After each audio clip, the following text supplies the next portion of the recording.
নমস্কার, শুভ দুপুর। তা আমার শাশুড়ি মা মারা গেছেন আর 7 দিন হলো। তা আমাদের তো হবিষি করতে হয়, আমরা সেই কারণে এই যে সেই খাবার নিয়ে বসেছি।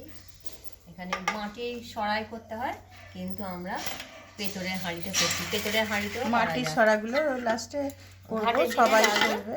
করেছি আমরা 5টা মাটির সরাই করা হয়ে গেছে।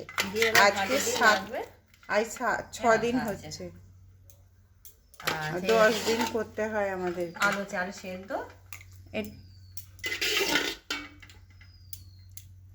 তারপরে এখানে সবই ভাতে ভাতে দিয়েছি, মানে হবিষি বলে এটাকে আমাদের। এটা হচ্ছে আলু ভাতে, এটা পটল ভাতে, আর এটা কাঁচকলা ভাতে। এখানে একটু ডাল ভাতে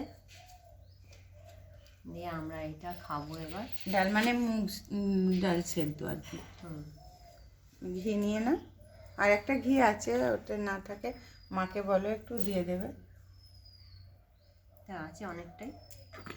আর একটু সন্দক নুনটা দাও এর থেকে। হ্যাঁ দিয়ে দেবেন। সন্দক নুন।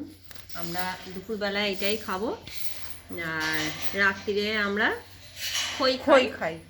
রাত্রিরে খই খাই, ফল খাই, আর মিষ্টি একটু। মিষ্টি তো খেতে নেই, দুধের মা মারা গেছে তো, তাই দুধের মিষ্টি খেতে নেই খাবারে।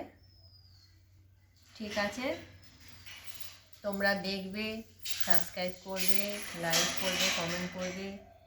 আর নিয়ম সবারই একই, সবার ক্ষেত্রে একই নিয়ম, নতুন করে তার কিছু বলার নেই।